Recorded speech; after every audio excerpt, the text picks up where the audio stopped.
রাস্তা চাই, ব্রিজ চাই, এই স্লোগানকে সামনে রেখে অবস্থান বিক্ষোভে ভোট বয়কট করলেন হাবিবপুর গ্রামের মঙ্গলপুর গ্রাম পঞ্চায়েতের রাধাকান্তপুর প্রাথমিক বিদ্যালয়ের 122 নম্বর বুথের 1300 ভোটার। সকাল থেকে বিকেল তারা কেউ ভোট দিলেন না। ভোট না দিয়ে তারা অবস্থান করছেন আজও, অর্থাৎ বুধবার, তারা মঙ্গলাপুর গ্রাম পঞ্চায়েত অফিসের সামনে। তাদের বক্তব্য, এলাকায় রাস্তা নেই, ব্রিজ নেই, সেই জন্য মানুষের যাতায়াতের খুব অসুবিধা। বুধবার সকাল থেকে বিক্ষোভে প্রতিবাদে তারা ফেটে পড়েন এবং তারা বলেন তারা ভোট দেননি এই কারণেই, এবং ভোট তারা দেবেনও না, কারণ তারা মনে করেন যারা ভোটের আধিকারিক অর্থাৎ রাজনৈতিক নেতারা, তারা কেউ কথা রাখেন না বলে তারা কেউ ভোট দিতে গেলেন না। রাধাকান্তপুর, ওখানে বিডিও সাহেব, এসডিও সাহেব ওনাদের আটকে রেখেছে, ওখানে ভোট বয়কট করেছে।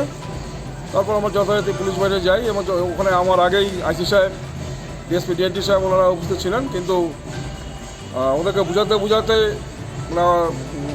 আমরা ফেড আপ হয়ে যাই। তারপর ঠিক সন্ধ্যার সময় আমাদের সাহেব আসেন, তারপর আমরা ওনাদেরকে রেস্কিউ করে নিয়ে আসি। নিয়ে যখন আমরা ফেরত আসি তখন পিছন থেকে ওরা পাথর, ইট এগুলো মারে।